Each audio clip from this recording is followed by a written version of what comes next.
psicoanalista, miembro del Foro Medellín. Entonces, sin más demora, damos inicio a la discusión clínica. Juliana, te cedo la palabra. Gracias. Bueno, yo en principio quisiera agradecer pues nuevamente la invitación del Foro de Bogotá, de Gloria, bueno, y de todos los demás por tenerme en cuenta nuevamente. Para mí es muy grato trabajar con el Foro Bogotá. Realmente, bueno, Gloria sabe que yo nunca le digo que no a sus invitaciones. Es un placer pues como estar en estos espacios de discusión. En principio, pues también para mí un aprendizaje... Ay, regálenme un segundito.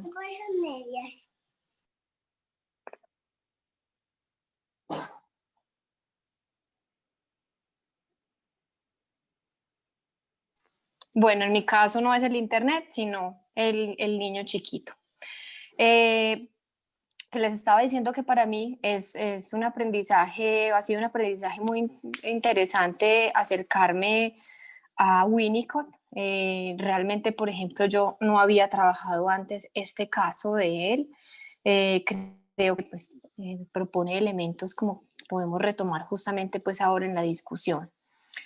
Antes de empezar propiamente, quisiera también resaltar una referencia que me pasó Gloria respecto a la importancia pues, de retomar a veces, en ciertas ocasiones, algunos analistas que si bien sabemos que pues, existen diferencias y diferencias muy importantes entre pues, la escuela inglesa, por ejemplo, los desarrollos de la IPA y el psicoanálisis lacaniano, que es justamente en el campo donde se inscribe nuestra escuela y donde se inscriben nuestros foros.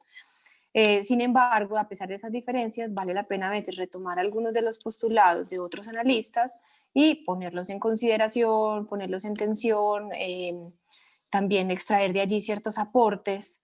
Entonces, Gloria me pasó una referencia, se trata de una compilación de un encuentro que hubo en Londres en el 2008.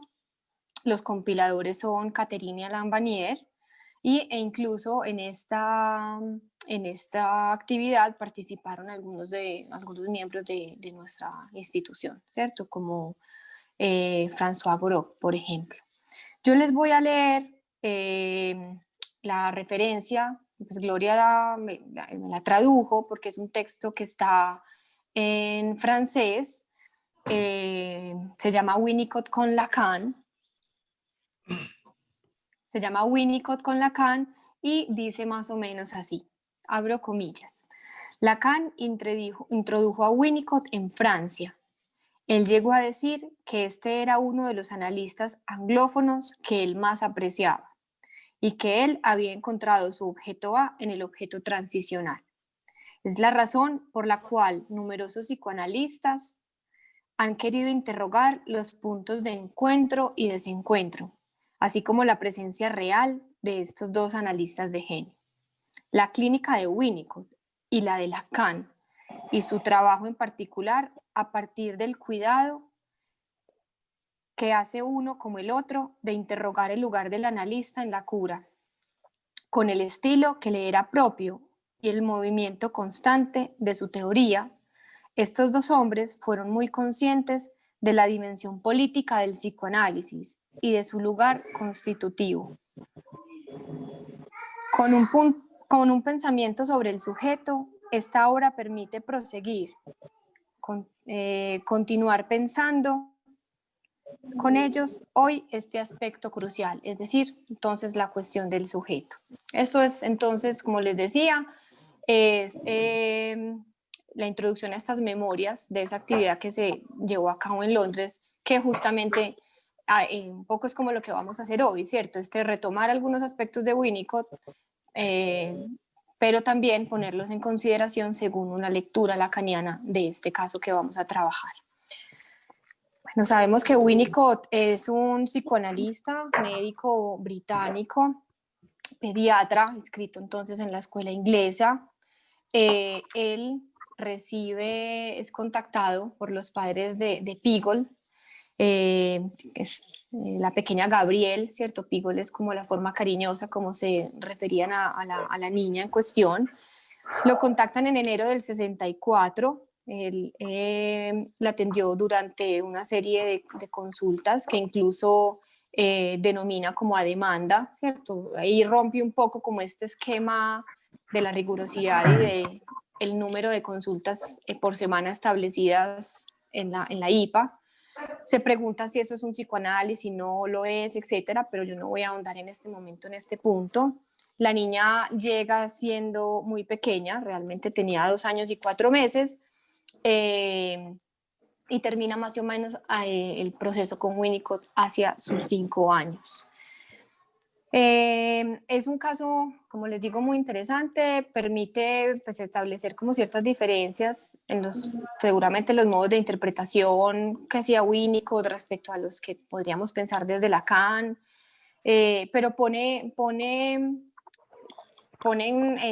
sobre la mesa ciertos aspectos como lo que tiene que ver con la castración, lo que tiene que ver con la angustia, con el deseo del otro, para continuar justamente la actividad de la que venimos, lo que tiene que ver con las pesadillas, ¿cierto? Que en esta chica aparecen pues como de una manera muy evidente las pesadillas, la angustia y cómo podemos entonces retomar como todas estas cuestiones. Yo quisiera leerles un pedacito, es un parrafito de un texto también de Martín Menés, se llama Miedos y pesadillas en la infancia del sueño. Este texto fue el que presentó ella el 28 de julio del 2018 en Bogotá, justamente en un encuentro de los foros. Y dice así: las primeras manifestaciones oníricas en el niño pequeño parecen más bien desagradables. Él es invadido por imágenes que se imponen, que le parecen verdaderas y sobre las cuales no tiene ningún dominio.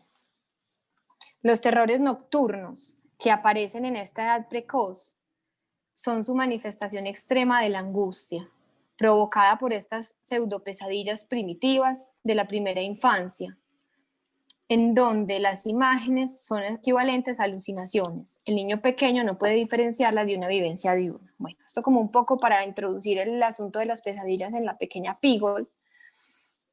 Es que ya venimos, pues como decía ahorita, de la actividad anterior que justamente se trabajó este tema de las pesadillas. Bueno, contamos entonces hoy con 2 ponencias, con Jaime Velosa. Jaime va a trabajar un poco de manera general la concepción del niño, es decir, qué es el niño, cómo podemos entender la noción de niño en psicoanálisis. Va a ser una contextualización de la noción de neurosis infantil, ¿cierto? A través, por ejemplo, del texto de Colette Soler de Lo que queda de la infancia, entre otras referencias que él va a trabajar.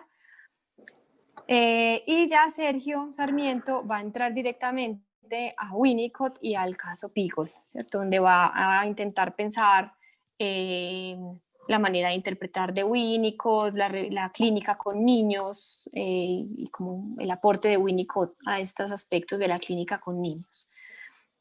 Así que doy paso a los ponentes. Entonces, Jaime, tienes tú la palabra en este momento. Bien, buenos días. Muchas gracias, Juliana, por la presencia, por la compañía y a todos los que nos acompañan. Yo voy a leer un pequeño texto que he titulado Para reflexiones sobre la clínica con niños y adolescentes. El niño en el psicoanálisis.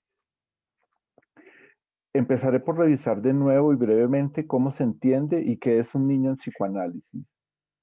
Lo primero que habría que decir es que uno de los grandes aportes de Freud y del psicoanálisis es la revisión de la categoría de niño, aclarando que niño no es un concepto psicoanalítico como tampoco lo es la categoría adulto. Y pues al final hablaremos realmente de sujetos independiente de la edad que tengan. Freud en textos como 3 ensayos de una teoría sexual de 1905 y en el caso Juanito de 1909, plantea varias cosas evidentes hoy en día, pero novedosas en su momento. Resalto algunas que ya obviamente sabemos, pero que me parece importante tener presente para la conversación de hoy alrededor del caso y del tema que nos convoca. Por una parte, que el niño habla y que ese decir se escucha. Por otra parte, introduce un descubrimiento excepcional que obviamente ya se sabía, pero que se negaba, que el niño tiene sexualidad. Y otra idea aún más complicada de aceptar en ese momento, que el niño disfruta de la sexualidad, sexualidad que también aclara muy bien Freud, no es genitalidad. Y sabemos pues que Freud amplía la idea de sexualidad introduciendo la sexualidad oral, anal, fálica en la vida del niño. Debemos también señalar otras ideas novedosas. El fin último de la sexualidad no es la reproducción. Hay otros fines muy importantes. No me ocuparé en nada del inconsciente, quizás lo más excepcional del aporte de Freud, como también ya sabemos. Por último, otras ideas también novedosas en lo que tiene que ver con nuestro tema de hoy. En el niño hay manifestaciones neuróticas, hay neurosis infantil, el niño hace transferencia y el niño puede ser tratado. Es importante recordar que durante siglos el niño se ignoró, no se vio o se vio como un ser débil, irracional, y en relación con la sexualidad el niño era considerado puro, inocente, carente de sexualidad y los comportamientos sexuales eran ignorados y luego severamente castigados. Valdría la pena señalar además otra idea sencilla pero fundamental de los aportes freudianos, a la que más adelante volveremos y que finalmente tenemos siempre presente. La infancia es un proceso, un momento muy importante. Los relatos de los pacientes, los recuerdos y los sueños traen eventos de la infancia que perviven, persisten en la vida adulta. Las vivencias de la infancia tienen gran relevancia en los años posteriores y sus huellas, sus vestigios están siempre presentes. Destaquemos ahora otra idea derivada de estos desarrollos a la que también volveremos más adelante. Para el psicoanálisis, la sexualidad es constitutiva, no en la forma de instinto, y el desenlace que éste hace es estructurante y contundente, hace sujeto en la infancia. Y es que para Freud el paso por el Edipo, la castración, la prohibición del incesto y la ley del padre permitirán el particular ingreso a un sujeto como tal en la cultura. Y esto sucede ya en los primeros años de Freud, pero quizás ya más claramente de Lacan, aparece la idea del niño constituido en un espacio, un lugar que el otro le brinda. El niño emerge de esta manera del discurso del otro, con mayúscula, de un otro a través del lenguaje. Y ese otro podría estar presente en primer lugar en la madre y en la pareja. Hay un otro para el niño, que es la madre, quien en primer lugar ofrece amor y desea a ese pequeño y desea que ese pequeño viva, que sea otro. Es ese otro materno quien articula las demandas de necesidad y luego de deseo. Es a través del campo de lo simbólico, del lenguaje, que el niño deberá inscribirse de una manera particular para constituirse como sujeto. Claro, está la familia, la escuela y todas las instituciones culturalmente representadas que a través del lenguaje dan un espacio para que se haga o no a un lugar. Pero es importante señalar que el infante no solo nace en el lenguaje, sino que nace por el lenguaje. El sujeto, niño o adulto, no es exactamente, específicamente un ser individual, ya que depende de otro, con mayúscula. Y ese otro, como ya se ha dicho, en primer lugar, los padres, los adultos, los educadores, son los que le hablan al niño con sus estructuras propias y los efectos de esas estructuras. Ahora retomemos la definición de niño que nos da Colette Soler en la conferencia El ser para el sexo. Según la tradición, según el discurso capitalista y según el psicoanálisis. En la tradición, el adulto es un ser completo, desarrollado, responsable, representante del principio de realidad. Al contrario, el niño es un ser menos, digamos menor, aún inmaduro. El niño es de los adultos y el niño es del principio del placer. Como ya sabemos, esta distinción en muchos espacios va desapareciendo. Y es que cada vez más los niños van teniendo más derechos e incluso más responsabilidades. Los mismos derechos y participación del adulto poco a poco. En muchos campos hasta ser iguales. En lo social, niños y adultos se van igualando. Para asuntos de derechos o de mercadeo y publicidad, por ejemplo, son iguales. En psicoanálisis, con la subversión que introduce Lacan, la subversión social del niño generalizado y de la que diremos algo más adelante, Lacan propone la idea de todos niños. En análisis, todos niños. Colette Soler plantea que la subversión del planteamiento de Freud es descubrir que no solo hay un goce en el niño, sino que este goce no es cualquier goce. Y esto no solo es para el niño, es así también para el adulto. La subversión ética de Freud supera y hace ruptura con los saberes de la moral, de la religión y la filosofía de la época.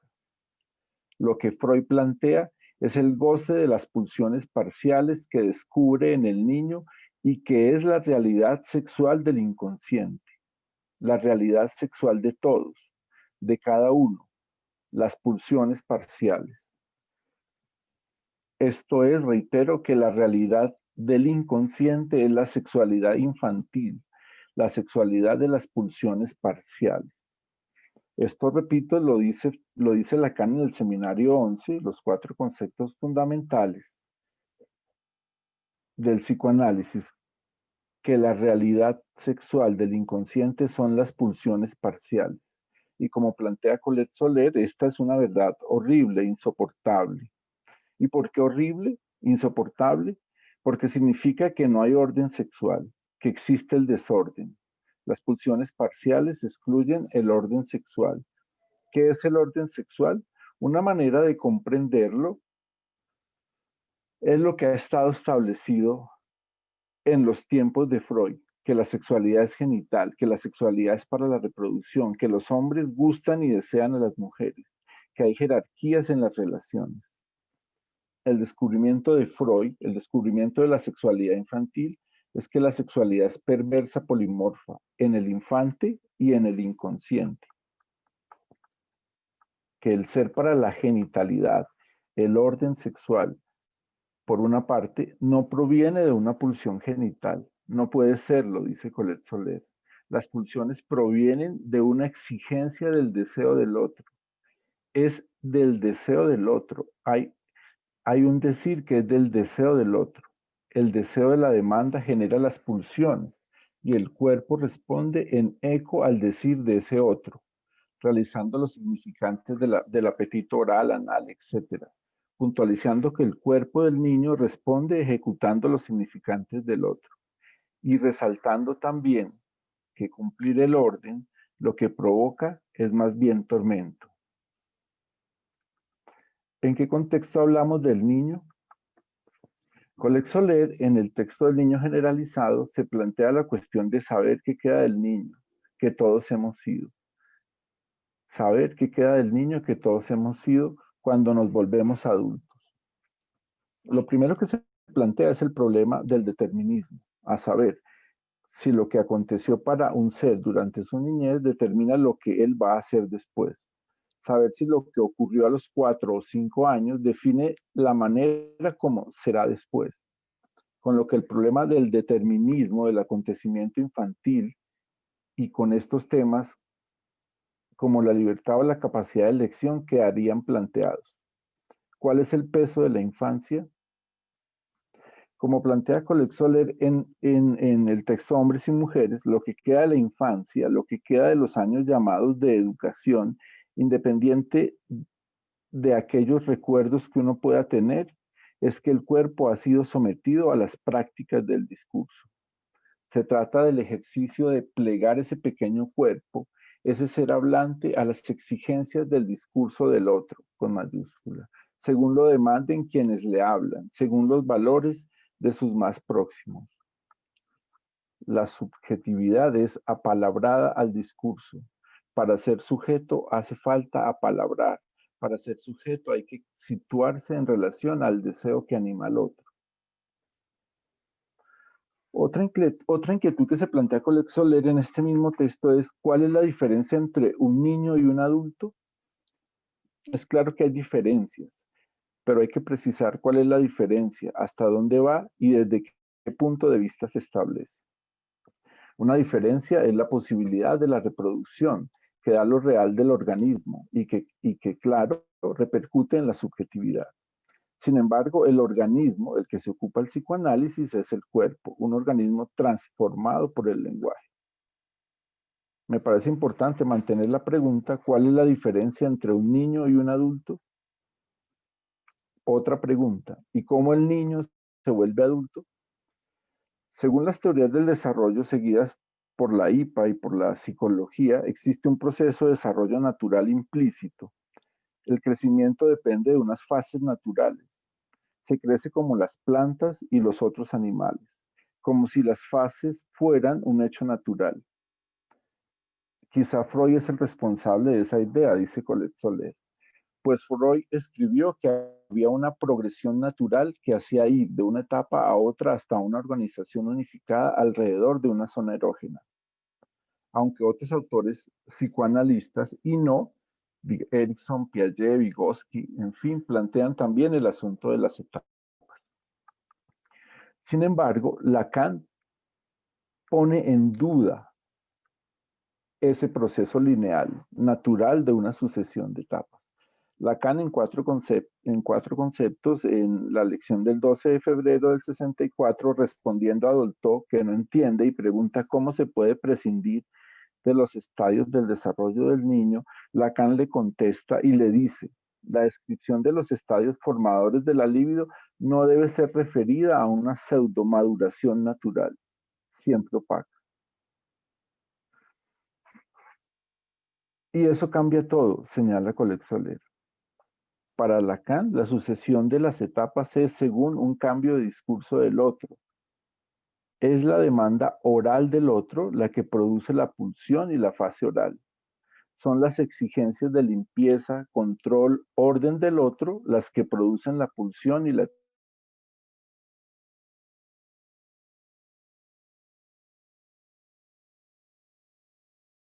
del cuerpo, sino de los desplazamientos de las exigencias del otro. Hay unas etapas, pero dependientes del discurso del otro. El niño generalizado indica el fin, la desaparición de un lazo social que existió entre adulto y niño, padres e hijos. Un lazo en que regía una jerarquía entre uno que mandaba y un mandado, una variante del discurso de amo. Los padres eran los representantes del principio de realidad y los niños de un principio del placer.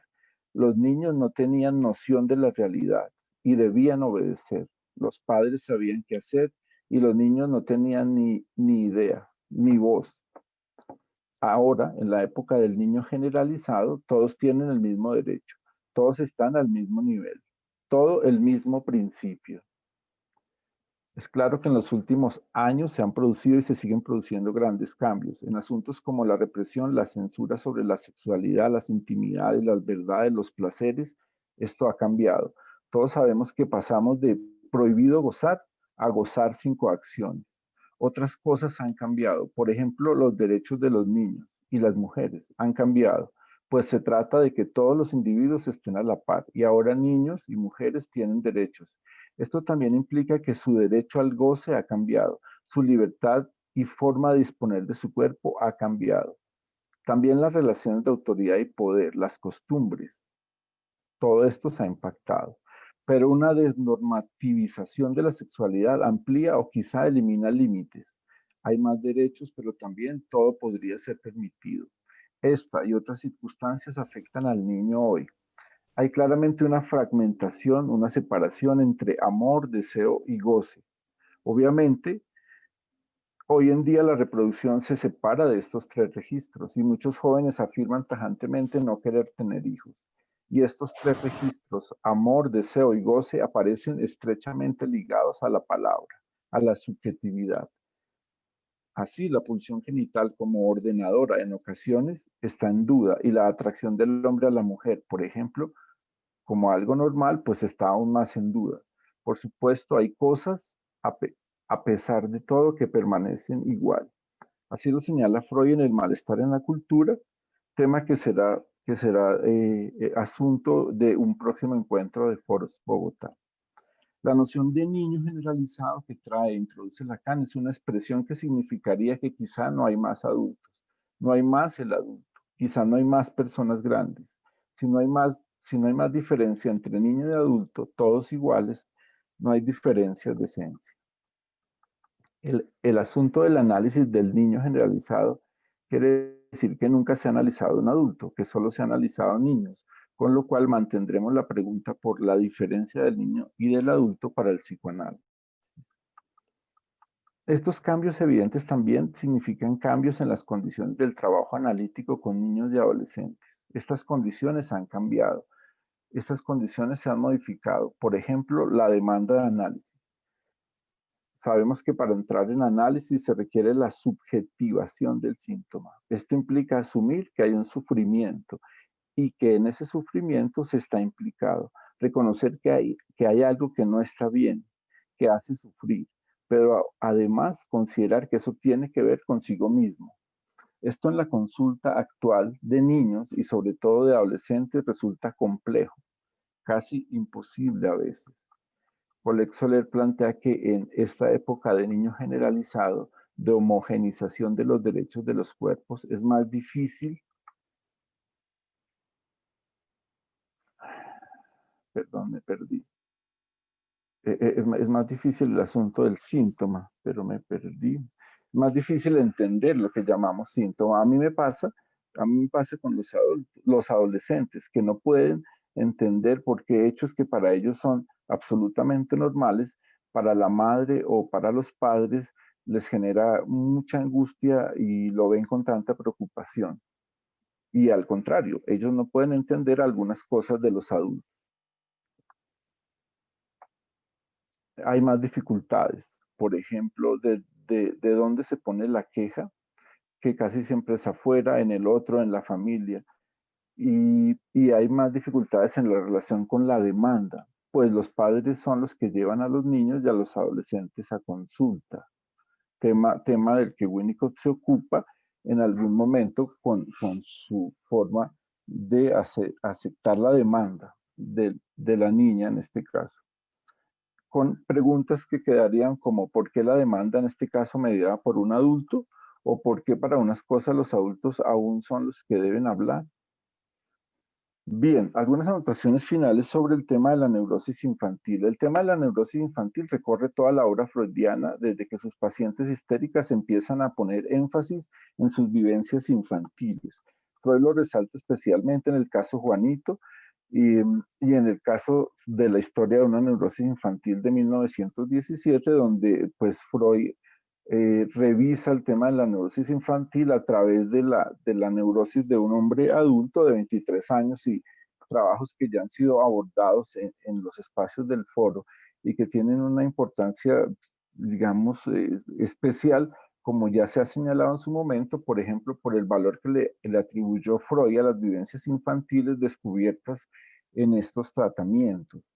En este caso, por ejemplo, del hombre de los lobos, pues lo que se pone en evidencia es que la realidad psíquica del adulto es hecha sobre material adquirido por vivencias muy tempranas.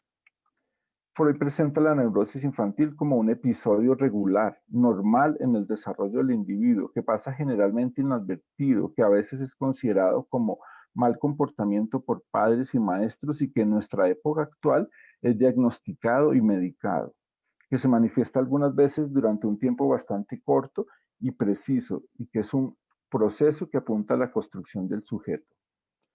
Freud, en las conferencias de introducción al psicoanálisis en relación con el asunto, plantea: en primer lugar, la observación muestra, fuera de toda duda, que las vivencias infantiles tienen una importancia que les es propia y que ya ha probado en los años de la niñez. Es que también existen neurosis infantiles en las que el factor del diferimiento temporal desempeña necesariamente un papel muy reducido o falta por completo, pues la enfermedad se contrae como consecuencia directa de las vivencias traumáticas infantiles. El estudio de estas neurosis infantiles nos precave de caer en más de un peligroso malentendido acerca de las neurosis de los adultos, así como los sueños de los niños nos han dado la clave para comprender los sueños de los adultos. Y bien, dice Freud, las neurosis de los niños son muy frecuentes, mucho más de lo que se supone. A menudo no se las ve, se las juzga signos de maldad o de malas costumbres y aún son sofrenadas por las autoridades encargadas de la crianza. Si en periodos más tardíos de la vida estalla una neurosis, el análisis revela por lo general que es la continuación directa de aquella enfermedad infantil, quizás solo velada, constituida solo por indicios. Pero como dijimos, hay casos en los que esa neurosis infantil prosigue sin interrupción alguna como un estado de enfermedad que dura toda la vida. Todavía no hemos podido analizar sino unos pocos ejemplos de neurosis en el propio niño, dice Freud, en su estado de neurosis actual, veas el caso del pequeño Hans. Mucho más a menudo debimos conformarnos con que una enfermedad contraída en la vida adulta nos permitiera inteligir con posterioridad la neurosis infantil de esa persona. Bueno, hasta ahí Freud. Como lo señala Menez, resulta paradójico nombrar neurosis a este proceso que al contrario se presenta como normal y estructurante. Pero la neurosis infantil debe su nombre a que se manifiestan síntomas del registro neurótico como la angustia, las fobias. No olvidemos, sin embargo, que para el psicoanálisis la neurosis no son los síntomas o la descripción de los síntomas, sino la estructura, lo que da cuenta de la construcción de la estructura, la manera como la palabra, el lenguaje, lo simbólico, lo imaginario, lo real se anudan. La neurosis infantil, como ya se trabajó en estos espacios, como lo señala Menez, es del tiempo de comprender, después del tiempo de ver y antes del de concluir. Es el niño en su proceso normal de ser sujeto. Lacan lo dice al final de su seminario 1, los escritos técnicos de Freud, cuando designa este periodo como el periodo de la construcción psíquica. Para comprender debemos insistir en que el niño desde recién nacido, debemos insistir en que el niño desde recién nacido y por un periodo que cambia según las épocas y culturas, está en una dependencia de los adultos que le cuidan y nace en medio de una realidad que está construida y que no elige. Un otro con mayúsculas se le impone como todopoderoso con una voluntad incontrolable. Otro lugar del goce y de los significantes iniciales. Y es en ese encuentro con ese otro, con el reconocimiento de ese otro, de los límites de ese otro y de los límites propios que se realizará la neurosis infantil. El bebé depende en parte de un ser tomado en la demanda de un otro que le presta, como escribió Lacan en la nota sobre el niño, un deseo que no sea anónimo, el de una madre, para la que él supone un interés particular, y el de un padre que, al transmitir un nombre, le sitúa en la ley de las generaciones, la prohibición del incesto, el parricidio, limitando el goce. Es por medio del inconsciente del otro, con mayúscula, donde los padres no son más que los vectores, que el sujeto hace su entrada al mundo. Todo recién nacido aparece primero como objeto, encarnación viviente de un deseo, resto de real de un organismo en el cuerpo materno. Relación y objeto, pues que vale la pena señalar, Winnicott también se ocupa, del que también se ocupa. Bueno, el lenguaje preexiste al sujeto y esa preexistencia es, digamos, un terreno abonado del deseo para ese niño que llega. Esto lo sabemos y se ilustra de manera sencilla, por ejemplo, en el caso de las madres que añoran, buscan y esperan con gran ilusión a un hijo, dando desde antes de nacer un lugar a ese niño en su deseo, que luego se puede revertir en amor y en otros procederes. O en el caso contrario, de madres que al enterarse de su embarazo manifiestan rechazo, dolor, temores que pueden reaparecer luego. Hay muchas otras variantes. El lenguaje preexiste al sujeto. La madre, el otro, tienen maneras de decir, de significar el sujeto antes de su aparición en lo real. Cada época ha dado un tratamiento al niño que se espera, y se asume algo ya de lo que se le permite, de lo que se cree que constituye, de lo que se cree que será. Ya lo hemos dicho. Hay épocas donde el niño no se le reconoce, donde al niño no se le reconocía, o un niño no era un niño, era un adulto pequeño, o no era otro hasta que alguien más se tomaba la tarea de atenderlo o cuidarlo. En los últimos tiempos hemos visto grandes cambios en el asunto de tratar al niño. Pasamos por ignorarlo, desecharlo, aún pasa en la actualidad. Pasamos de un tiempo de infanticidio y de tiempos de despreciarlo, subestimarlo en su saber y en sus habilidades, de corregirlo y educarlo, etcétera, a reconocerlo, venerarlo, escucharlo, privilegiarlo, atenderlo y darle un trato muy especial. Se pasó de ignorarlos a no comprenderlos, a no saber qué hacer con ellos. También pasamos fundamentalmente a darles un trato muy especial, a tener una relación con una imagen ideal que causa pasión, adoración y otros muchos sentimientos. En el texto compartido, para ir finalizando, una neurosis infantil se llama la atención sobre la idea de que Lacan plantea que el niño se sitúa como verdad de la pareja o como verdad solo de la madre. El niño representa una verdad que no es de él, sino del otro, con mayúscula, verdad de la pareja o verdad de la madre. Allí se plantea que el niño es interpretado muy temprano en la vida. Pero ¿quién es el intérprete? Colette Soler dice el otro, sin duda. Luego el inconsciente muy temprano, pero podríamos decir otra cosa. El niño también es intérprete y quizás incluso interpretación. Él es una interpretación encarnada de un eso que ni la madre ni la pareja descifran de su propio inconsciente y de su unión, y que ahora aparece en lo real bajo una forma gozada. Como se explica allí, los niños tienen síntomas muy polimorfos, pero lo que corresponde decir es que los niños son síntomas, síntomas del otro con mayúscula, que los niños prestan su cuerpo para que en él sea gozada la verdad del otro. Eso requiere que el niño pueda funcionar como ser interpretado, que el niño pueda ser intérprete. Y no es desde el principio, pues en el comienzo el niño es objeto, objeto real, cuerpo gozado por el otro. Deberá aparecer un niño interpretable, un niño intérprete. Cierro esta parte señalando una idea que plantea Colette Soler en el texto enviado y que me parece importante. Buscar la neurosis infantil quiere decir primero buscar el complejo de castración, el cual es toda una organización, una elaboración. Complejo de castración que puede ser entendido como la respuesta del niño a su encuentro con la falta fálica de la madre, puesto que la castración no se inscribe directamente del lado del sujeto. Como dice Colette Soler, la castración toma su envergadura solo a partir de la actualización de la falta del otro, representada por la madre, porque el complejo nuclear en el centro de la neurosis infantil es el complejo de castración. Bueno, yo dejo ahí, seguimos con Winnicott y el texto y volveremos más adelante a la conversación. Sergio. Gracias, Jaime. Primero, ahí quiero confirmar, ¿me escuchan bien? ¿Me escuchan? Sí. Sí, yo lo escucho bien. Listo, bueno, muchas gracias.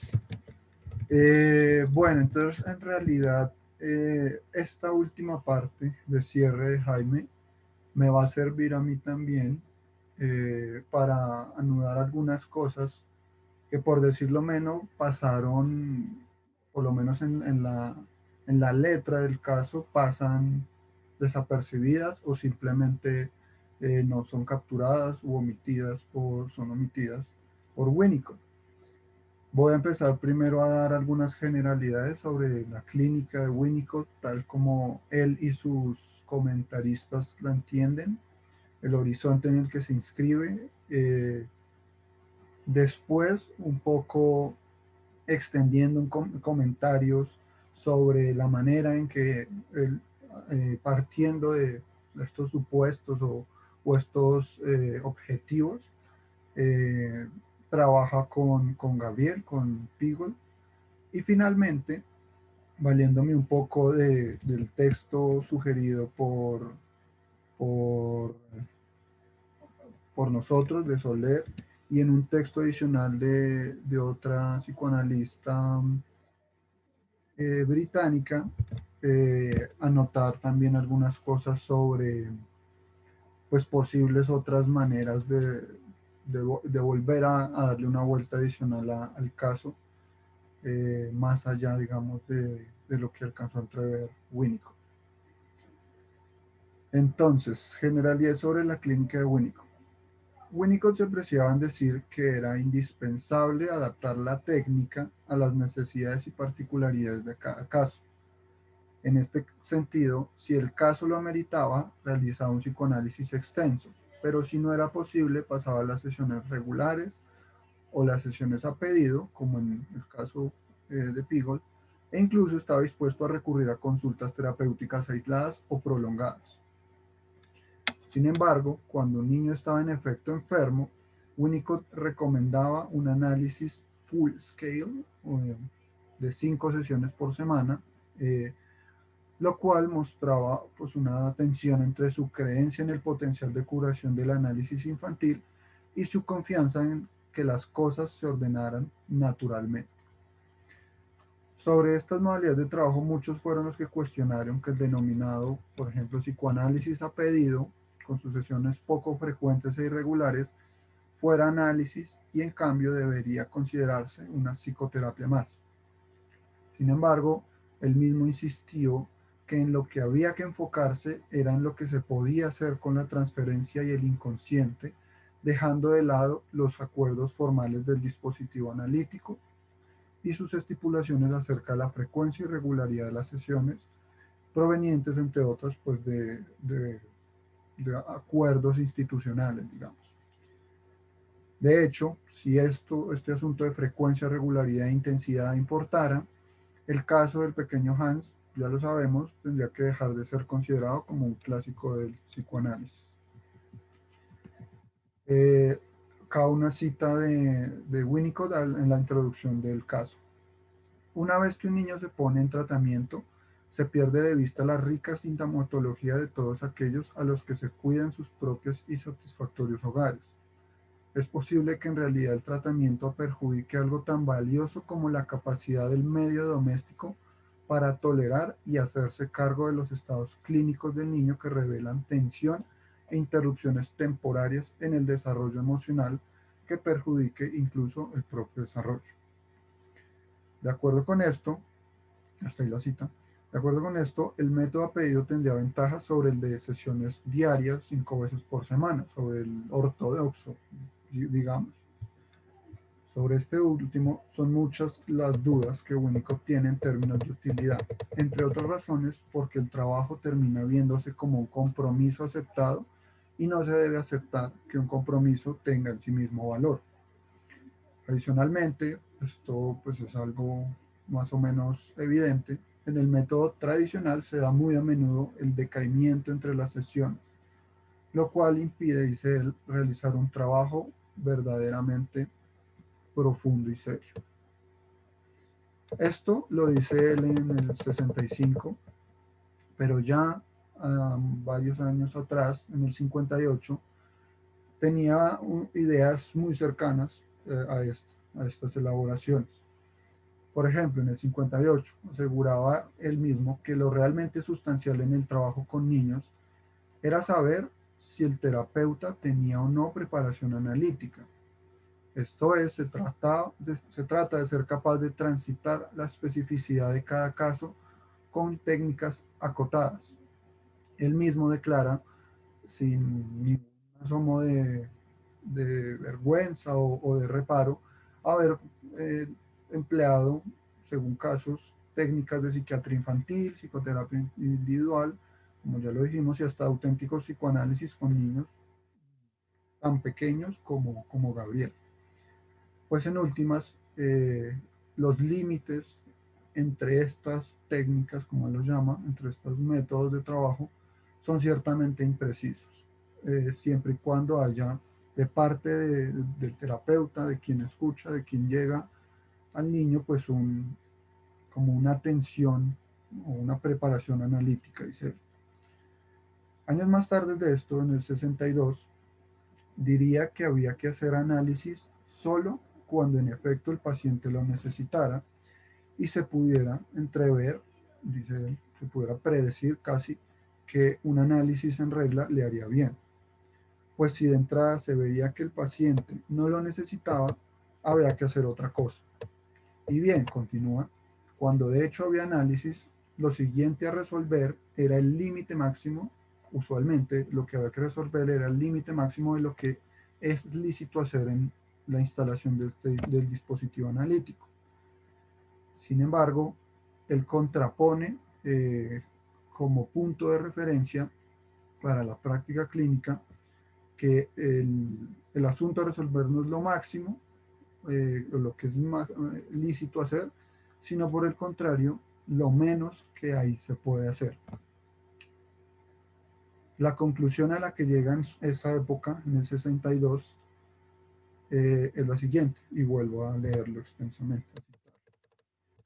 En mi opinión, nuestros objetivos en la aplicación de la técnica estándar no se ven afectados si llegamos a interpretar mecanismos mentales que corresponden a desórdenes psicóticos y a niveles primitivos en los estadios emocionales. Si nuestro propósito sigue siendo el verbalizar la conciencia naciente en términos de transferencia, estamos haciendo análisis. Si no, somos analistas en el ejercicio de cualquier otra técnica que estimemos adecuada para la ocasión. ¿Y por qué no? Se pregunta. Hasta ahí la cita. Eso como generalidades de su clínica. Hay, digamos, otro montón de cosas respecto, por ejemplo, al uso que él da del juego, la manera, digamos, pues que no es ninguna novedad realmente en el trabajo con niños, que se utilice el juego, pero quizás lo destacable en este sentido es que para él no se trataba simplemente de usarlo como un pretexto de establecimiento de una relación de transferencia, sino que él de hecho asumía el juego como una forma muy genuina de comunicación. Dice Colette Soler en Neurosis Infantil, de casi que de actuar la transferencia en acto, ¿sí? en el juego mismo. Y por ende él se alojaba de lleno en los roles que en el juego sus consultantes le asignaban, tomando conciencia, pues justamente de la transferencia que se establecía en este nivel con ellos, y por ende, pues le apostaba, digamos, a darle vida, alimentando justamente estos roles, que es algo que vemos y que es quizás de lo más paradigmático y representativo de este caso, pues él haciendo de niño chiquito, haciéndole pataleta a Pigol, diciéndole que él quiere ser el único, tratando justamente de un poco recurriendo a una versión proyectiva de hacerla decir a ella el origen posiblemente de su malestar, por lo menos lo que en ese momento le intuía. Ahora, bueno, quiero decir algunas cosas del caso que ya Juliana introdujo, cosas importantes, por asunto de tiempo y también del enfoque, digamos, que hemos querido darle a este espacio, pues no voy a poder abarcarlo a cabalidad con todos los detalles y posibles consecuencias que hay ahí, pero quiero entonces hablar en especial de la novela familiar de Gabriel, o de la maldición familiar, como en otra parte dirá Lacan, que no está de nuevo explicitada ni con todas sus letras en la letra del caso, pero que tienen un valor, creo yo, importante, en especial para aunarlo con el asunto del nombre de Gabriel y de las determinaciones, o sí, un poco que hay en esto. Entonces, el caso. El trabajo con Gabriel, que Gabriel, primer apunte, es el nombre real de la paciente.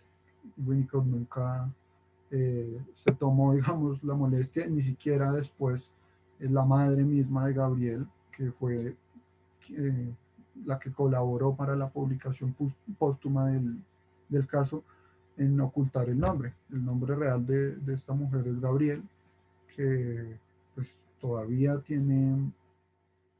vive y tiene pues una carrera como psicoterapeuta dinámica en Londres, y a la que me referiré de su desenlace en su vida adulta vía un trabajo de la psicoanalista británica Luetnitz, un trabajo de relectura con Gabriel misma de su caso. Entonces, el trabajo con Gabriel se lleva a cabo en 16 sesiones que tuvieron lugar entre el 3 de febrero del 64, cuando la niña tenía 2 años y 4 meses, y el 28 de octubre del 66, cuando ya contaba con 5 años y 2 meses. Fueron en total 2 años y medio, con las denominadas sesiones a pedido y el psicoanálisis partagé, como Winnicott mismo lo denominaba, partagé, compartido en el sentido de una participación y una implicación permanente de la pareja parental en la construcción del caso, ¿sí? Porque gran parte de lo que está publicado como el caso Pigol son las cartas que escriben los dos padres en conjunto, el padre o la madre por aparte, y también las respuestas que le da Winnicott. Y como ese intercambio permanente de parte de ellos de los avances, de los retrocesos, de los estancamientos, inclusive de sus propias opiniones y juicios al respecto.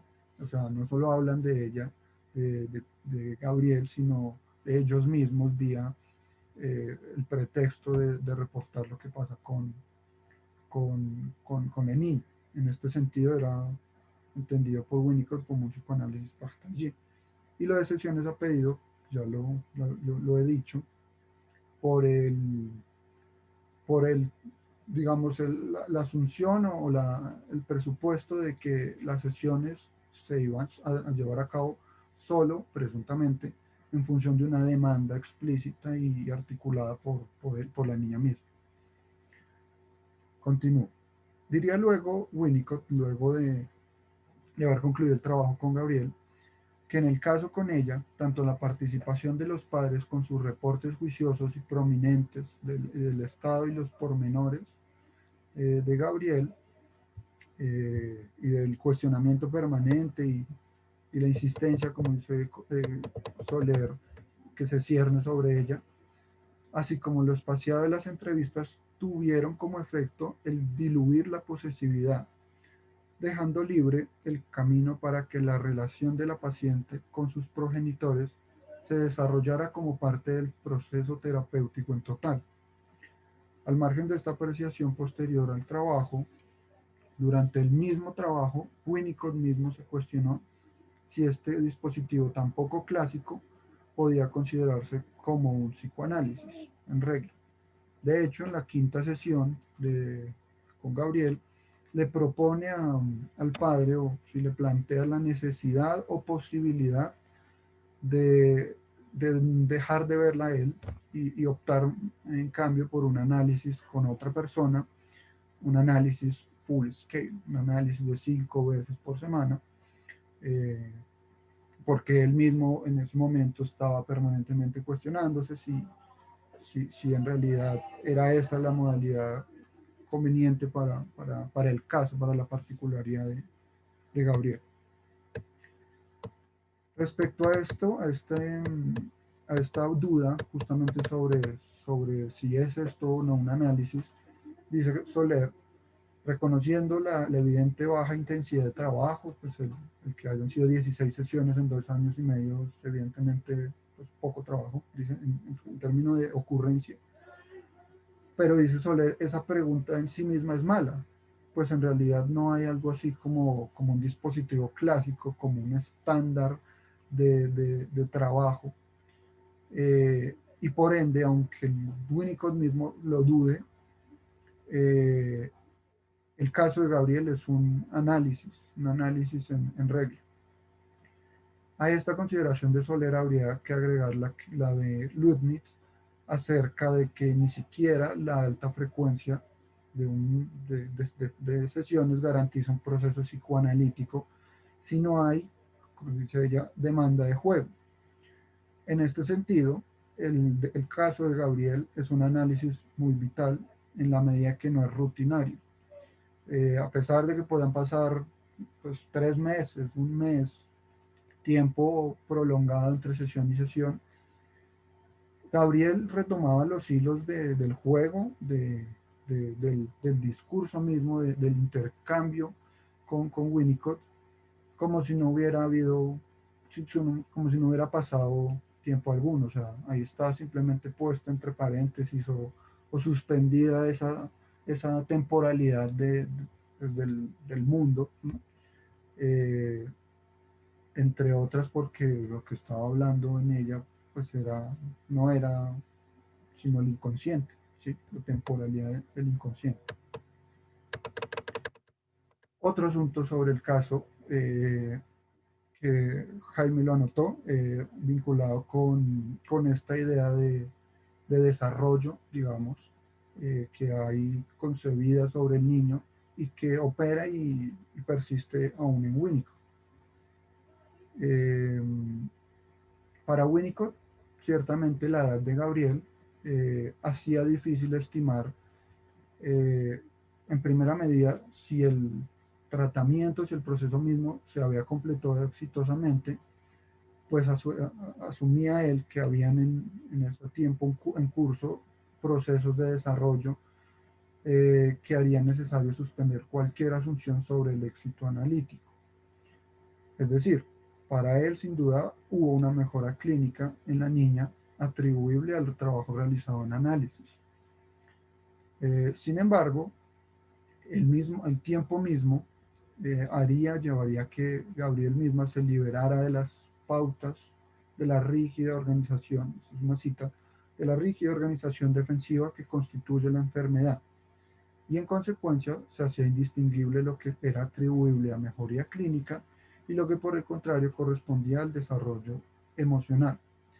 Esto es, se solapan en función de esta idea de desarrollo, de progreso, de construcción, de subjetividad, se solapan los efectos del trabajo realizado en tratamiento y el proceso de maduración que entonces encuentra trabas.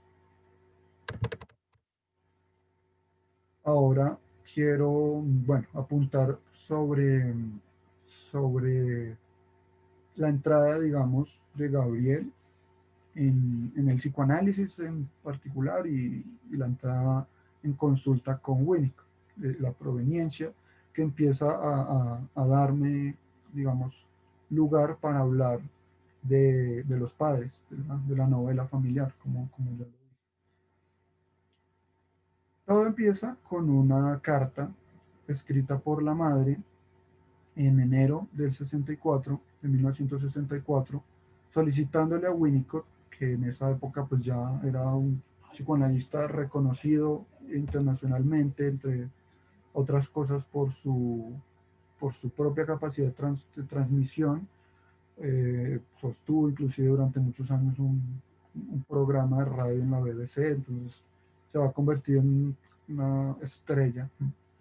Ella, la mamá ya, digamos, tenía una fuerte transferencia hacia la figura de Winnicott y hacia el psicoanálisis, pero más en concreto hacia la figura de Winnicott. Entonces le escribe a Winnicott pidiéndole que lo recibiera para atender a la niña.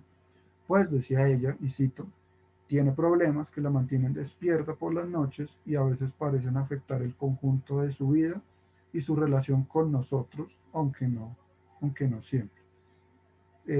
Digamos, el listado de síntomas eran, ya lo hemos mencionado, las pesadillas, eh, que las pesadillas mismas le impedían pues dormir, eh, llanto permanente y una petición explícita de que algo había con lo que ella denomina el babacar, eh, y que les decía y les solicitaba a los padres que le dieran cuenta de qué es eso, que quería saber qué era el babacar, por qué el babacar. Esa misma angustia, Soler lo dice que en últimas el eje de los síntomas tanto de Gabriel como de Hans es la angustia, pues hace que ella se arañe, después también tienda a agredirlos a ellos, eh, aunado con el nacimiento de una hermana, teniendo ella 21 semanas, desarrolla pues un cuadro muy edípico de libro, de celos hacia ella, hacia la niña, y de un apego pues, muy paradigmático hacia el padre. ¿Sí? Soler apunta sobre los paralelos que hay entre Gabriel y Hans. Ambos se encuentran con el psicoanálisis porque sus padres son unos adeptos a este. En el caso de Gabriel, la pareja, dice de Colette, son unos convertidos, hablan winnicottiano. Así, Gabriel llega al consultorio de Winnicott cuando este pues, ya era un reconocido psicoanalista y vemos, dice Soler, cómo muchas de las cartas que dirigen, que escriben los padres o en conjunto o cada uno por aparte, están escritas en verdadero winnicottiano. Hablan una sola lengua. Se percibe pues, de entrada simplemente una fuerte transferencia a la figura de Winnicott, que era muy poderosa. Para continuar con el paralelo, era mucho más poderosa que la que el padre de Hans tenía con Freud. Esto, digamos, ahorita más adelante quiero retomarlo. Es relevante porque en últimas, de nuevo, no hay ningún cuestionamiento o ningún trabajo de Winnicott sobre pues, la proveniencia de Gabriel, de su familia, de sus padres. Pues ellos, cada uno tenía cuenta aparte su propio análisis, pero eso, pues no, a pesar de que a posteriori resulta muy ilustrativo, no es considerado en el caso. Para Winnicott, desde el principio del caso, se ve que Gabriel iba a trabajar y cada vez que acudía al tratamiento llevaba un problema que estaba en condiciones de exponer. Al llegar, la niña le informaba a Winnicott de un problema específico, aunque pareciera que estuviera muy sumida en áreas de juego indeterminado o conducta o conversación sin orientación. De hecho, continuaba Winnicott, el juego indeterminado era una forma privilegiada de extraer sentido del caos y un sentido que se vinculaba con la dirección del desarrollo, dice Winnicott, lo cual llevaba a que la niña experimentara una sensación de auténtica necesidad. Saber la necesidad que le había impedido, que le impedía, le llevaba a pedir otra sesión. Con esto vuelvo a los apuntes de Soler a propósito de las sesiones por demanda. Independientemente de las razones que las justificaran, de la distancia que había, que los padres vivían en Oxford y Winnicott en Londres, la disponibilidad para viajar, todas estas complicaciones, para Soler es muy peculiar esta forma de trabajo, pues se puede ver que buscan que el niño contribuya personalmente, ¿sí? que sea él el que articule la demanda. Pero en esta manera de asumir las cosas no se advierte que a pesar de que puede llegar a ser en efecto una demanda sincera y auténtica de la niña, antes y de principio es una repercusión de la demanda de los padres como efecto de una sugestión. Dice Soler, se puede hacer decir por la boca de la niña que quisiera que el doctor Winnicott la recibiera, ¿sí? De hecho, muchas de las cartas de los padres, en efecto, reportan que que Gabriel expresa el deseo de tener un nuevo encuentro con Winnicott. Pero este acontecimiento en sí mismo no hace que pues, se concrete o que los padres se interesen en solicitarla. Simplemente ellos la van declarando, se lo transmiten a Winnicott y con esto van abonando el terreno de acuerdo con los juicios y el recorte mismo, el ritmo de su propia, el recorte mismo que hacen ellos sobre el discurso de Gabriel, de su sintomatología y en últimas al ritmo de su propia intolerancia a la sintomatología de Gabriel. Pues es de hecho solo la aparición de los síntomas y los síntomas un poco llamativos o que van a quebrar la vida en familia, son esos realmente los indicadores invariables de que es momento de volver a consulta. Entonces, a pesar de este acento en que, eh, de que, digamos, a demandas y de que es proveniente de la niña la petición, pues hay antes de eso otra cosa que parece no advertir Winnicott y que es justamente el recorte que hacen los padres de esto.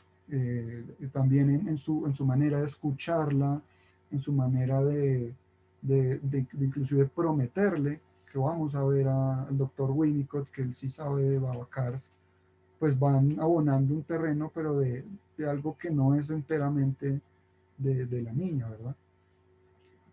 Volvamos a la pregunta con la que entra Gabriel al consultorio de Winnicott. En efecto, ya lo hemos dicho con él, Gabriel entra con una pregunta, no con una queja, y esto también pues es anclado en lo que dice Soler. Y por lo mismo, entra a trabajar. Pero vemos más un paso más con Soler, quien nos dice que la pregunta fundamental simbolizada no es otra que la de dónde vienen los niños.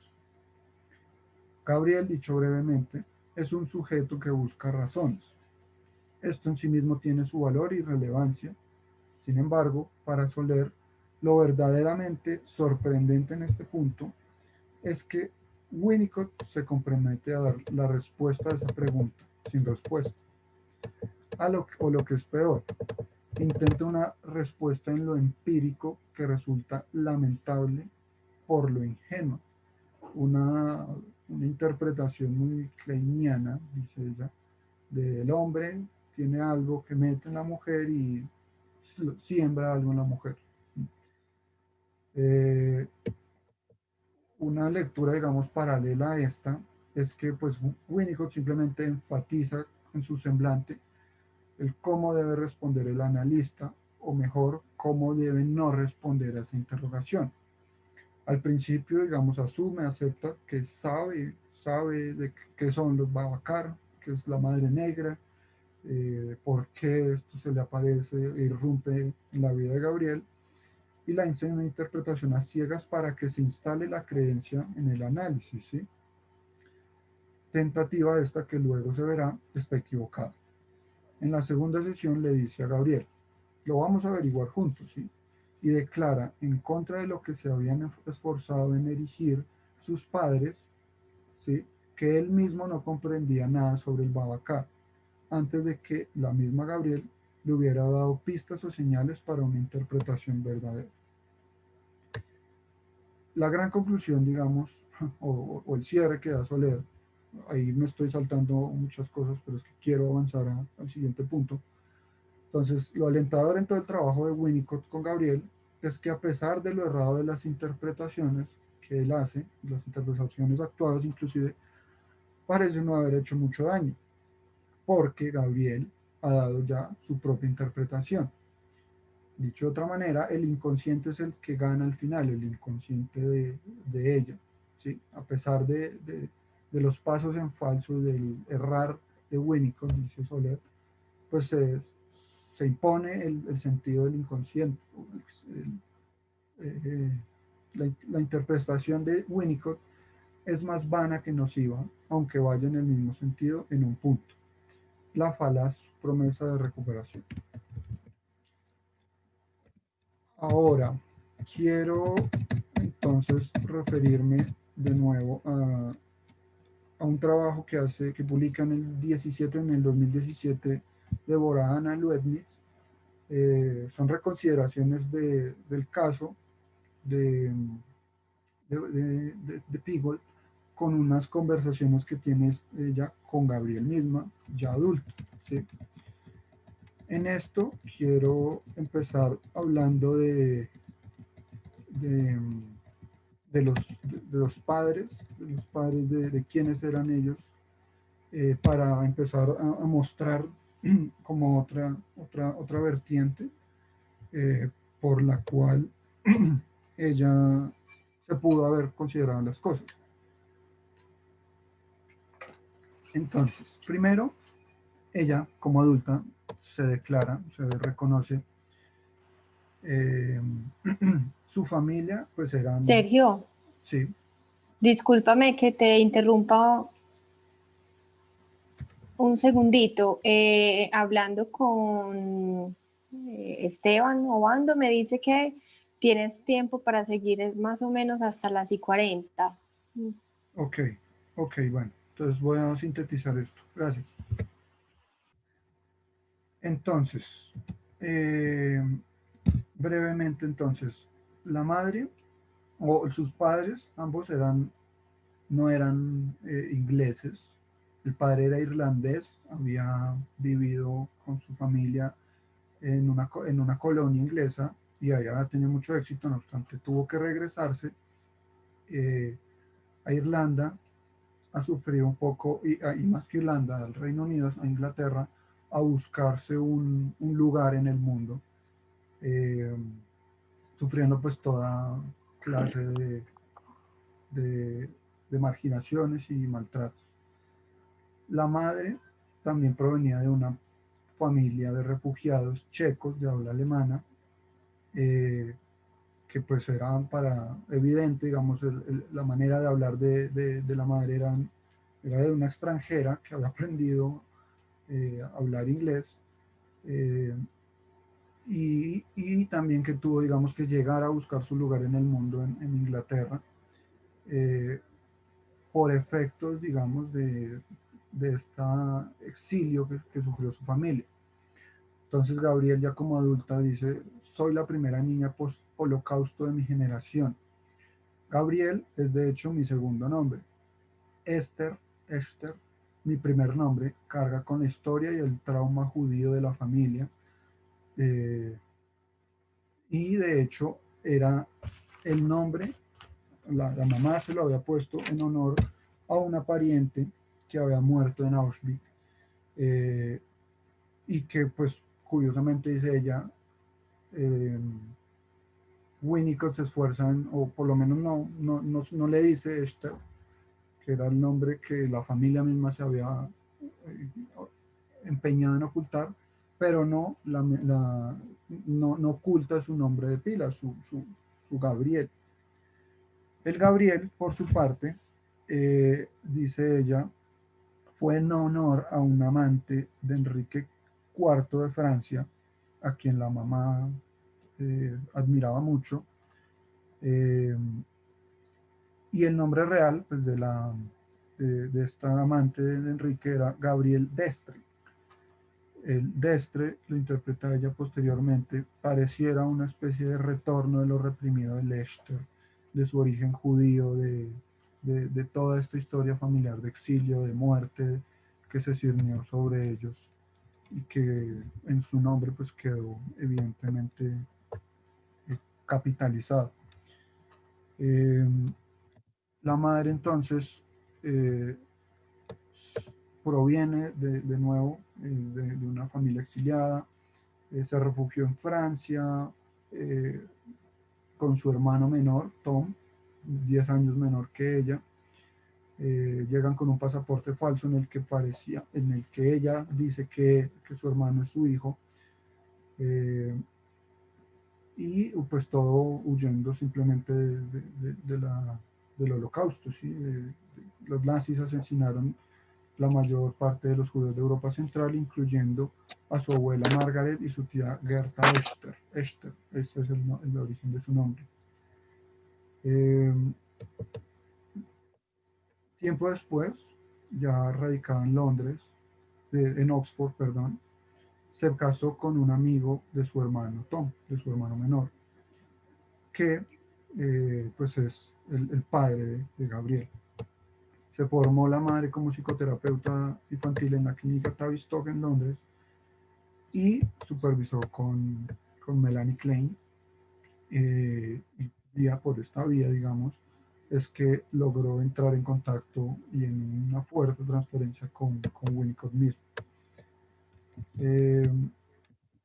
Digamos que, bueno, hubiera querido tener un poco más de tiempo para dar más detalles sobre toda esta historia familiar, pero simplemente para cerrar, al final, Gabriel misma dice, le preguntan, pues que ella en retrospectiva, cómo leo, cómo considera su caso. O sea, ella dice, no me reconozco, y yo antes de leerlo, pues simplemente no me consideraba que había podido ser una niña problemática, pero pues reconsiderándolo parece que sí había ahí algo que, pues, en lo que yo ya simplemente a posteriori no me reconozco.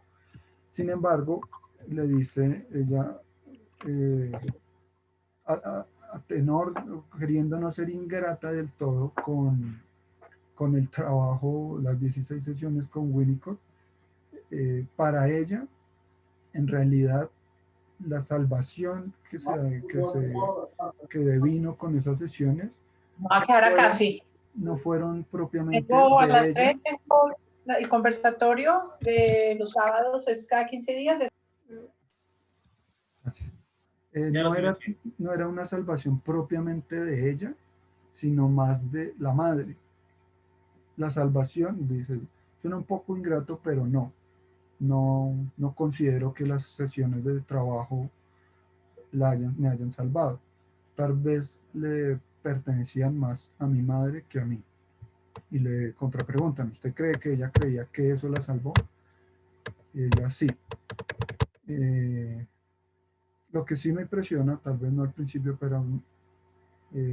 pero más tarde, no es Winnicott teniendo conversaciones profundas con una niña, sino una madre teniendo conversaciones profundas vía cartas.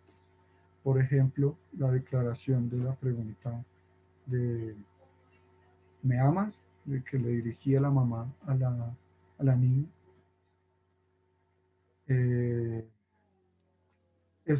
Con eso quiero pues cerrar y ya dar espacio a las preguntas, de los comentarios que susciten lo de Jaime y lo mío. Gracias. Bueno, muchas gracias a ambos.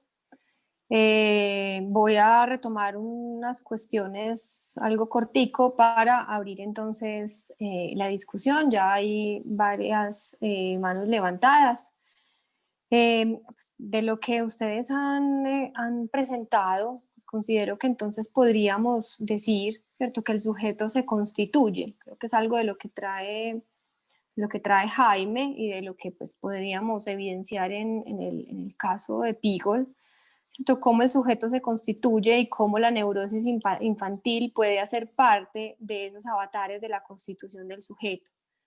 ¿Cierto? Cuando digo puede hacer parte, es que habrá que pensar pues, qué pasa, por ejemplo, en la psicosis o en otras maneras de constitución subjetiva. Y me parece muy interesante algo que trajo Jaime al respecto, en cuanto a la patologización, ¿cierto? Ahí cuando decimos que entonces el sujeto se constituye, que la neurosis infantil es un proceso, digamos, un avatar más de esa constitución subjetiva, y cómo entonces en la actualidad lo patologizamos. Y creo que justamente la neurosis infantil pone en cuestión esta idea como del sentido común de una infancia absolutamente feliz, ¿cierto? Porque lo que presentifica es la angustia, lo que presentifica es la fobia, etcétera, las pesadillas, y eso entonces rompe un poco como ese imaginario del niño absolutamente feliz. Y aquí lo que vemos más bien es un niño enfrentado al trauma, a lo traumático, que tiene que ver con ese encuentro, pues, con lo que desconocemos como el complejo de castración, ¿cierto? Que es esa inconsistencia del otro, que se presenta en términos de las preguntas sobre la sexualidad, que en Pigole es muy bonito cuando ella dice, ¿de dónde viene esto? ¿Cierto? Las preguntas sobre la muerte, cuando el niño constata, se hace preguntas sobre su existencia, ¿cierto? ¿De dónde vengo? Y eso lo enfrenta además con la finitud de la vida. Entonces, además, la pregunta sobre la muerte y la inconsistencia del otro en términos de la respuesta al lugar que ese chico ocupa en el deseo del otro, que en Pigol es muy bonito como el nacimiento de su hermana, o sea, para ir como un poco más allá como del asunto novelesco de los celos, ¿cierto? Es como el nacimiento de su hermana lo que presentifica es ese agujero en el deseo del otro, ¿cierto? Es decir, entonces, bueno, se mueve pues como ese lugar que ya quizá había construido, Colette Soler lo trae de una manera muy bonita, ¿cierto? Ese hijo único siendo como la maravilla de la familia, llega otro, entonces ese lugar se conmueve y ella se enfrenta con esa pregunta, pues, entonces ahora, ¿qué me quiere el otro? Y nuevamente aparece entonces esta inconsistencia, esta no respuesta, pero que es una no respuesta estructural, ¿cierto? Que no la hay en el lenguaje. Y eso tiene entonces ese carácter de lo traumático. Y justamente el caso permite evidenciar cómo la niña construye una salida, su salida, ¿cierto? Cómo construye una ficción.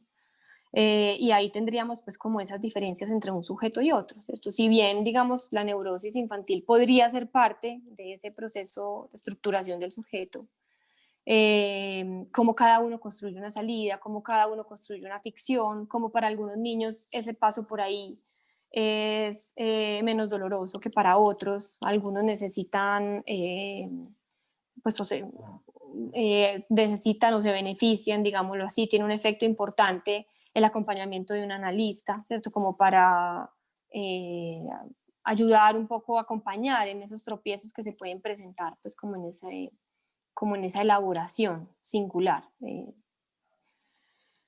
Bueno, y justamente esto quería resaltar estos dos significantes, ¿cierto? La mama negra, como Colette Soler dice, ese significante del otro tachado, ese significante de la inconsistencia del otro, y el Babacar como ese significante que intenta ligar algo de la angustia. Dejo entonces la palabra a los participantes. Por aquí, déjenme revisar, está Adolfo Fuentes, tiene la mano levantada. Por ahora no veo más manitos levantadas. Adolfo, entonces adelante, tienes tú la palabra, mientras que los demás, si quieren, van. Listo. Buenos días. Pues me pareció realmente muy buenas las exposiciones de Jaime y de Sergio. Quisiera empezar, pues tengo como 3 anotaciones que son comentario y pregunta al tiempo. La primera es, me pareció muy importante, interesante la entrada de Jaime, esta consideración que hace sobre la idea de Lacan del niño generalizado, que hasta donde puedo entender, pues es la idea de que el inconsciente, en la lógica del inconsciente, somos niños, estamos habitados por el niño y lo que vivimos en la infancia siempre de alguna manera resuena. Sin embargo, él mismo lo preguntó y es algo que yo subrayaría de su exposición, esa pregunta que a mí también como que me resuena, es la idea, digamos, desde estas discusiones teóricas psicoanalíticas, ¿qué es lo que definiría?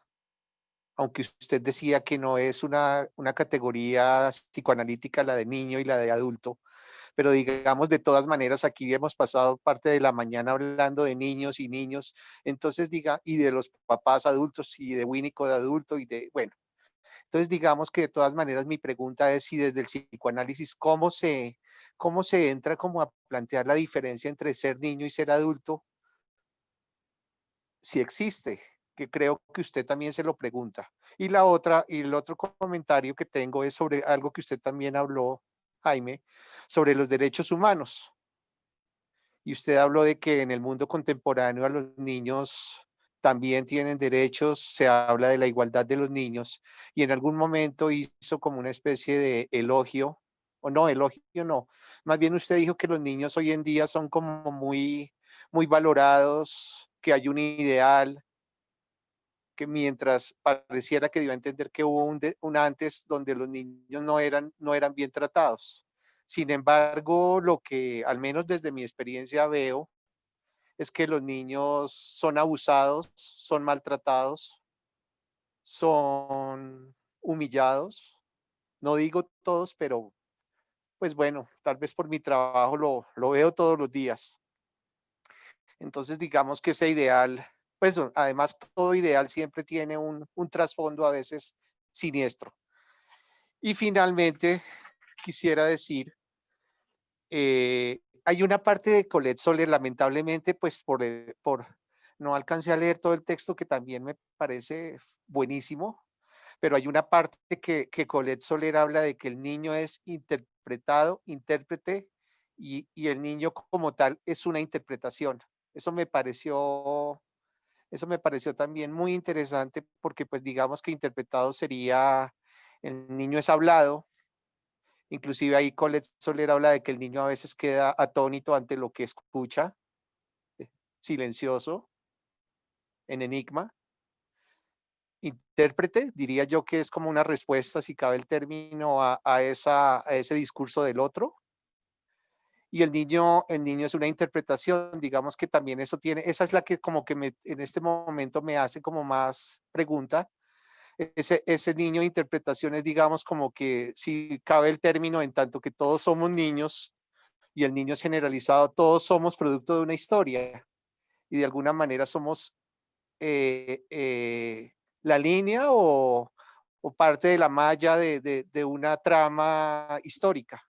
Pero pues ese es como mi preguntas, comentarios, y muchas gracias.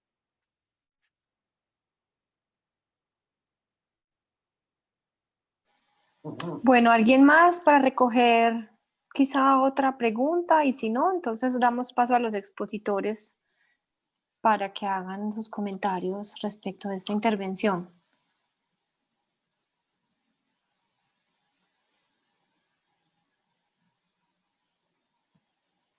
Yo no veo más manitos levantadas. Jaime y Sergio, entonces si quieren, tienen ustedes la palabra.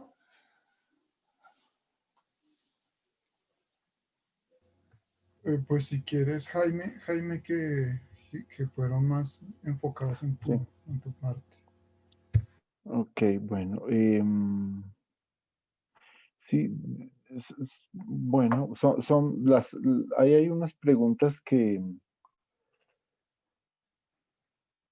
yo creería que más que respuesta exactamente, lo que implican es como un trabajo, como un pensar, por lo menos en lo que tiene que ver conmigo, como un seguir dándole vueltas al asunto.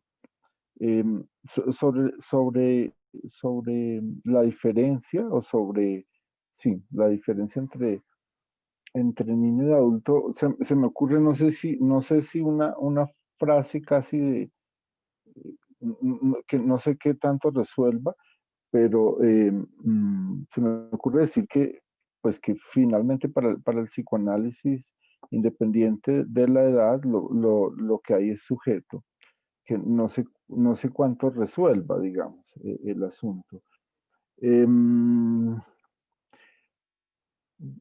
eh, sí, sí, yo diría, pensando, por ejemplo, digamos, hay varios temas a mí que me hacen ahí preguntas. Yo creo que el tema de estar a merced de otro, de estar sujeto de otro, de depender de otro, que es como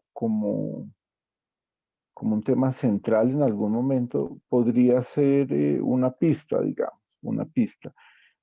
A mí me queda la interrogante de si en algún momento no lo somos, digamos. O sea, si hay algún momento en el que dejamos de estar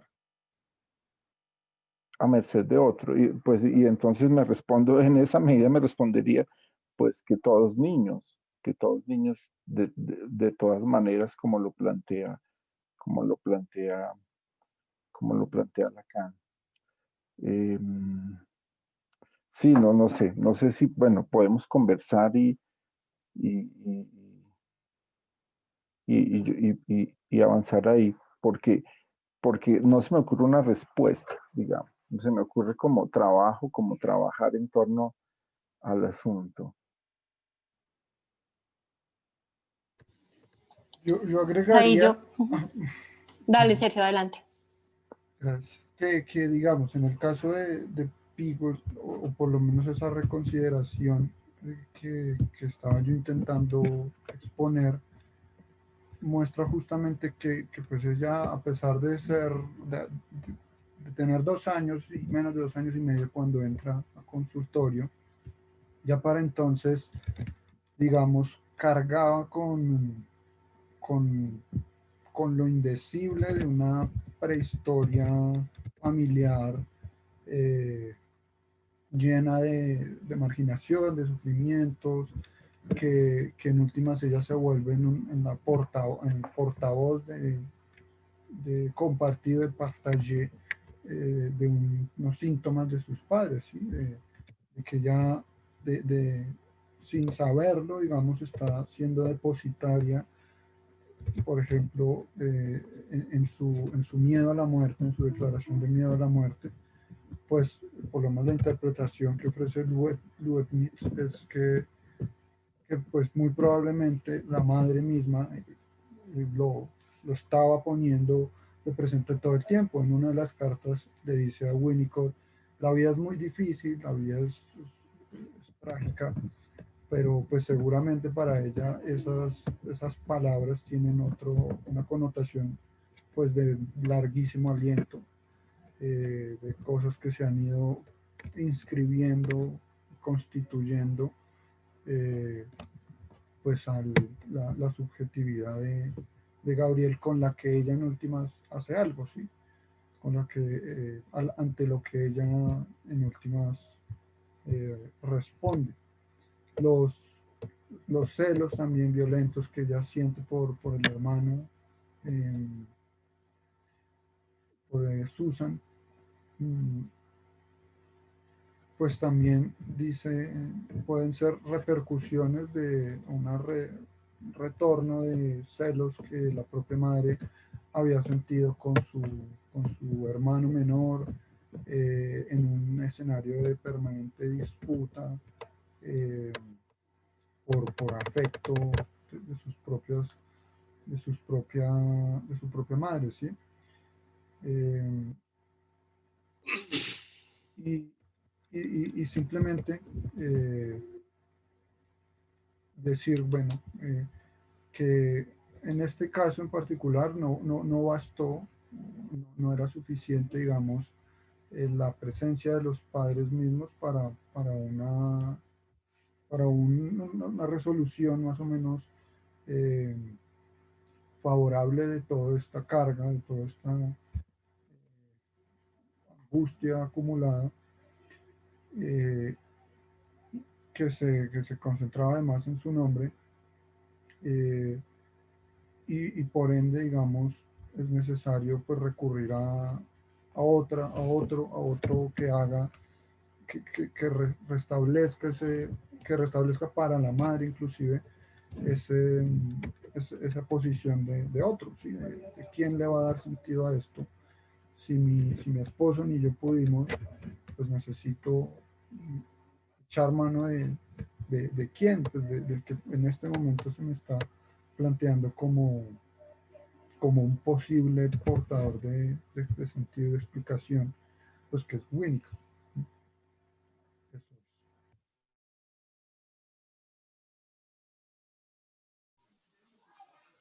Yo agregaría a la cuestión de todos niños, pues me ocurre como algo al respecto, y es que pues yo entiendo como esa frase en términos de que pues, lo que se lleva a un análisis es esa ficción infantil, lo que conocemos como la novela familiar.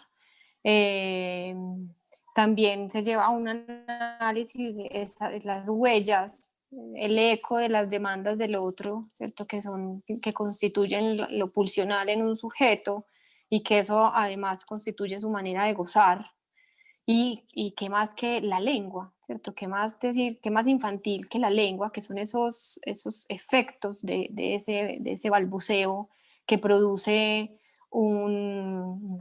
una forma de gozar, ¿cierto? Y que produce unas huellas, y que finalmente eso atraviesa la vida independientemente de la edad, pues como cronológica. Entonces yo diría que todos niños tiene que ver con eso, ¿cierto? Con que se lleva la ficción, con que se lleva lo pulsional, con que se lleva este saber gozado de la lengua, y esos son asuntos que se constituyen en la infancia, pero que constituyen digamos, el inconsciente mismo.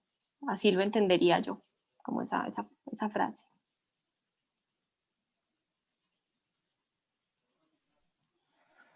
Jorge Escobar ¿Hay tiene... alguna otra? Jorge Escobar y después... Jorge, listo. A propósito de la pregunta de Adolfo y del comentario que hace Julián en el momento, sí, hay el niño generalizado en el neurótico, pero Lacan es insistente en decir que el niño no es el adulto. Hay una diferencia, y me parece que la diferencia es ética.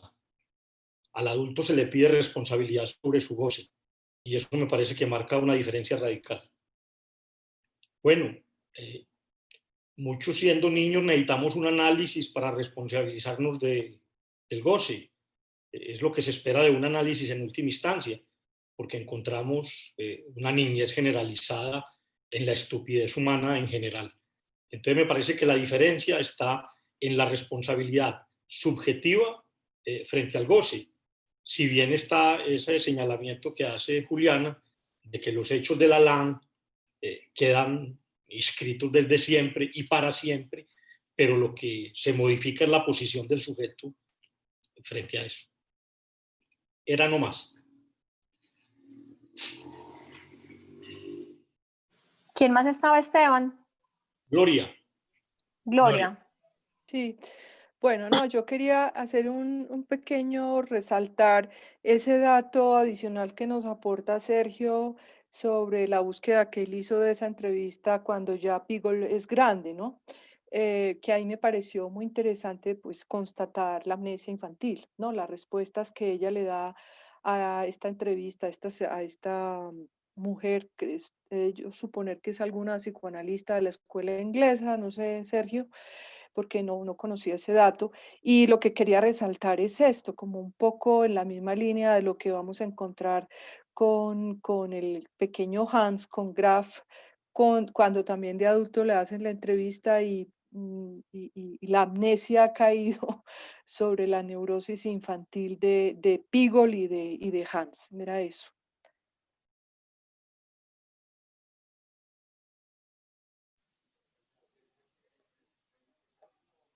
Bueno, yo no veo por aquí más manitos levantadas. Jaime, Sergio, ¿quieren agregar algo más?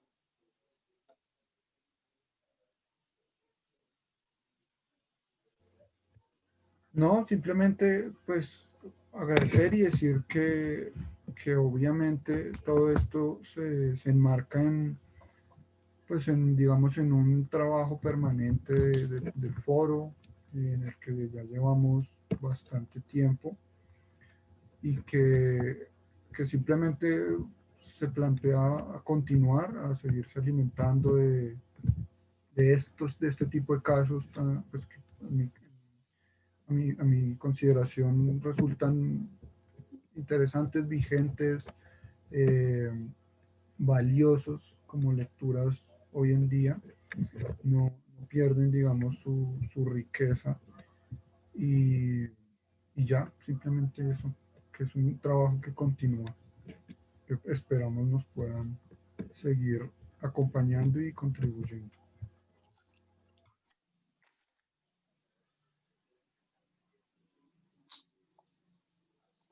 Jaime, ¿tú quieres decir algo para que vayamos cerrando, si están de acuerdo?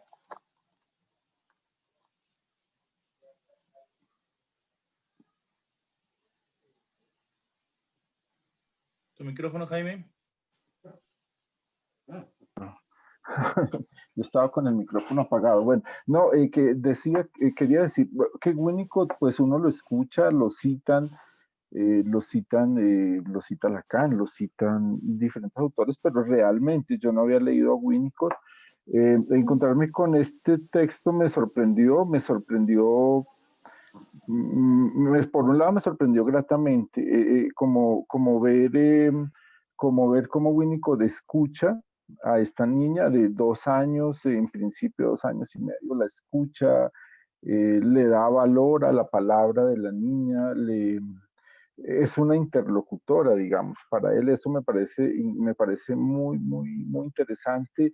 Em, el ver cómo Winnicott le da un lugar a la familia, aunque se le dé ese lugar, digamos, que en determinado momento se podría, no sé, cuestionar o revisar, en fin, pero el valor que se le da a la madre, pues, o a los padres, o a la madre, en fin, me parece muy, muy importante, me parece muy interesante, pensando, no sé, en, en el trabajo, en la clínica que uno hace, que yo por lo menos veo en algunos casos niños, adolescentes, y esto me ha permitido pensar, pensar y repensar muchas cosas. Yo hago una clínica en un hospital donde tengo que vérmelas al lado con psicólogos, psiquiatras, y pues sé que los niños no son interlocutores, ni siquiera de 7, de 8, de 10 años, no son interlocutores, no son escuchados, o sea, la palabra de ellos no tiene gran valor. De lo que se trata en ocasiones, si se le escucha la palabra, es pues para hacer diagnóstico, para poder decir algo o describir los síntomas, pero digamos, escuchar y tratar de comprender y ir un poco más allá, pues verlo en Winnicott me pareció muy interesante. Y repito, ver cómo Winnicott o ver cómo aparece la madre y cómo también se le da un valor allí y pues ver, sobre todo ya trabajando los textos de Colette Soler, pues ver el lugar tan importante que el otro tiene. Entonces, bueno, eso ha sido muy interesante para mí. Eh, Muchas gracias a todos y bueno, esperemos, tenemos varios eventos cercanos que vale la pena de pronto mencionar como una actividad que creo que, bueno, Gloria ha propuesto en relación con el malestar en la cultura, a la que, pues que nos parece muy importante. No sé, Gloria, si tú dices algo de eso. Bueno, la información ya se envió, creo, por el correo del foro, que es la conmemoración de la publicación de los 90 años del malestar en la cultura. Igual se va a reenviar, yo creo que esta semana, entonces están cordialmente invitados a eso. Y bueno, están las 2 últimas actividades del año, que serán el último sábado de noviembre, que será el último coloquio, donde se continuará el comentario del texto de Martín Mené sobre las pesadillas y una nueva mesa redonda sobre este asunto del cuerpo, la virtualidad, donde tendremos como invitado a Gabriel Lombardi, que es un colega nuestro de los foros y psicoanalista miembro pues, de la escuela y del foro analítico de la Río de la Plata en Buenos Aires. Esas son las 3 actividades que realizaremos en noviembre. Gracias. Sí. Bueno, yo también agradezco nuevamente por haber podido acompañarlos en este espacio. Creo que son estos espacios de discusión, de poder poner en cuestión ciertas cosas y estar pues como con esa apertura al aprendizaje, me parece que son muy valiosos, ¿cierto? Siempre como con la pregunta por delante. Bueno, muchísimas gracias. Entonces yo creo que ya podemos dar por finalizado este encuentro.